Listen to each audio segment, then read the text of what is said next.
خليني ارحب باصحاب الفرح. طبعا المدير الفني الكبير كابتن شديد ناوي. مساء النور يا كابتن شديد. مساء النور يا كابتن مدحت. والف مبروك. الله يخليك يا كابتن، متشكرين. انتوا التيشيرت بتاعكم احمر بتاع النادي تقريبا احمر. تقريبا ولا احمر؟ لا، بنلعب احمر وابيض. احمر وابيض، بس بنلعب لابس احمر وتحتيه ابيض. ايوه بالظبط، فلابس الاثنين انا مع بعض. يعني ملوش دعوه بالاهلي ولا حاجه. لا لا، والاهلي برضه انت عارف عشان احمد بس. طيب، وبعدين ناخد اللعيبه. عمرو عثمان مساء النور يا عمرو، والف مبروك. ربنا يخليك. الله يخليك. وعاطف نصحي مساء النور يا عاطف. مساء النور يا كابتن مدحت. والف مبروك. ربنا يبارك في حضرتك.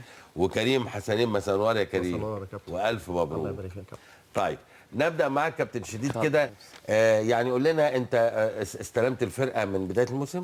لا، الاسبوع الثاني. ايه الورقه اللي معاك دي الاول؟ دي الابطال اللي انا عاوز اشكرهم معايا لما تديني فرصه. طب يلا لا اشكرهم الاول. طبعا تمنياتي للشفاء العاجل لاحمد الكاس، لان احمد الكاس ما سابناش دقيقه واحده لحد ما اصيب، واحنا رحنا له المستشفى. المراسل بتاعنا. رحنا له فورا بالاتوبيس. قلت للعيبه نروح نزور المريض افضل ما نروح المباراه دلوقتي. لان كان ساعتها مسافرين الفيوم وزورنا احمد الكاس، لانه ما يسيبناش لحظه في نادي المنيا الرياضي. دي مصابين معانا بالرباط الصليبي، اشرف سمير واحمد سمير، وهم مش اخوات.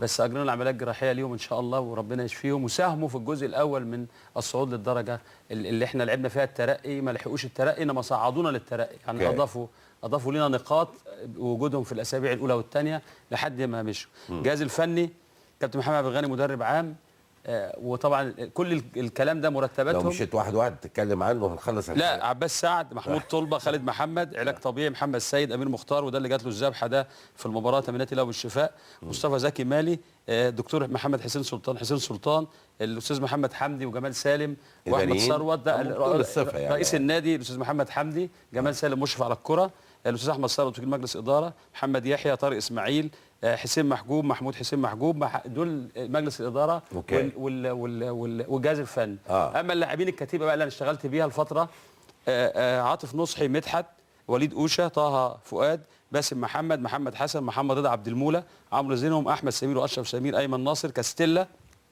احمد صالح، حسن عبده، ايمن حسنين، احمد يحيى، احمد جمال، بدوي عاشور، كريم حسنين اللي موجود قدام حضرتك، اسلام رشدي من اميز اللاعبين موجودين، محمود شعبان، مصطفى شعبان، عمرو عثمان، اسلام نبيل، احمد رؤوف، خالد ربيع. دول فرقه. دول اللعيبه. دول كام لاعب دول؟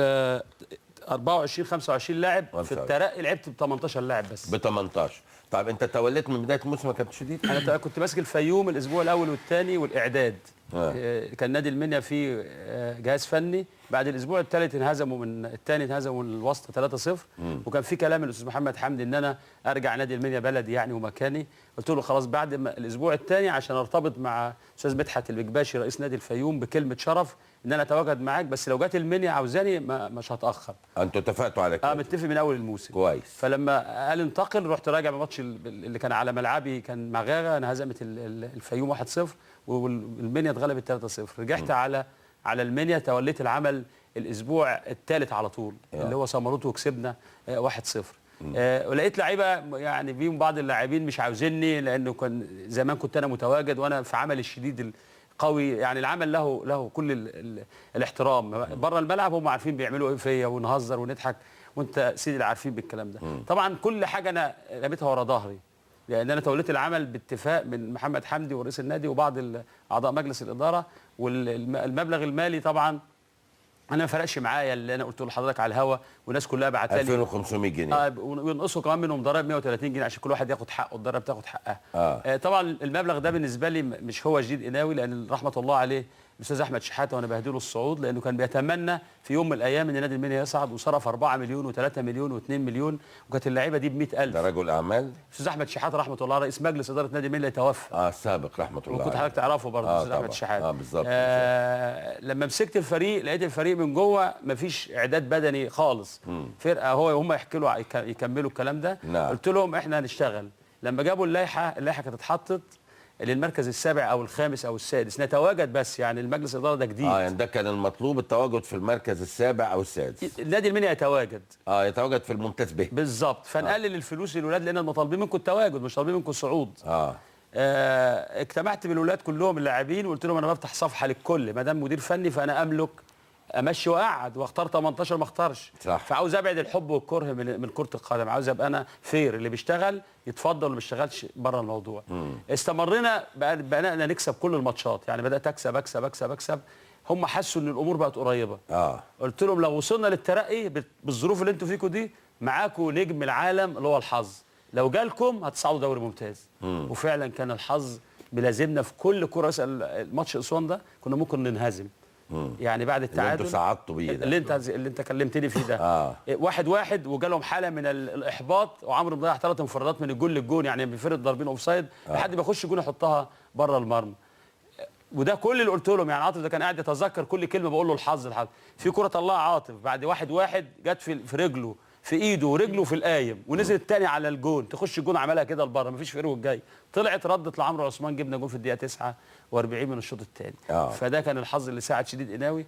انما برضو انا بقول لجمهور المنيا، بس الحظ لا ياتي الا لمن يستحق، لان هم تعبوا شقوا شكتير جدا. يا استاذ كابتن مدحت، ما عندناش ملعب نتمرن عليه بشكل جيد، ما عندناش كور قدم. هو الجون هو ما عندناش 8 كور قدم. مين الجون؟ عاطف جول متميز يعني. الادوات مش موجوده. هو تكوين جسمه كمان جول كيبر. لا ورشيق وجميل في توقعاته، وبيعمل حاجات بقى اللي انا علمتها له دي، اللي هي عدم الجلوس سريعا، تلاقي جوان بتقع بسرعه واتعملت شيب كده. هو بقى اتعلم مني شويه حاجات، مع ان انا كنت باك رايت مش حارس مرمى. فالامور كلها يا كابتن انا حسيت ان احنا بنقرب، رغم كنت مشاكل كتيره، بعمل مشاكل مع كل الناس جوه الاداره عشان الولاد نكسب، يقول لك المكافاه تتاجل. هو المجلس معذور، انا مش بهاجم المجلس، هو المجلس جه اديله 6 شهور حقق ما لم يحققه اي حد. صرفنا ملايين الجنيهات 16 سنه عجاف. اخر حد صعد الكابتن حسن شحاته سنه 97 98 وانا كنت صعدت بيهم 92 وانا بلعب بهدف شديد ده في السكه الحديد وانا بلعب. كانت كل امنيتي ان انا امسك نادي المنيا دوري ممتاز، اصعد بيهم للدوري الممتاز، وقد تحققت الامنيه اللي هي الشخصيه بتاعتي، وهديتهم الفوز بتاع اسوان، وهم اهدوني الفوز لان انا تعبت معاهم جدا. ومجلس الاداره محمد حمدي ده بعتبره من افضل الناس شفتهم في حياتي، لدرجه انه بيتمرمغ في الارض لانه مش بتاع كوره، تعرف عسقال ما بيحبش الكوره، هو ما يعرفش الكوره، بس الكوره كانت هتضيف له حاجات كتيره. كان كل امنيته انه يصعد ويسيب الكوره دي، يسيب المجلس، لانه كان بيتهاجم كتير، انما حقق ما لم يحققه احد. حلم المحافظه بالكامل. طيب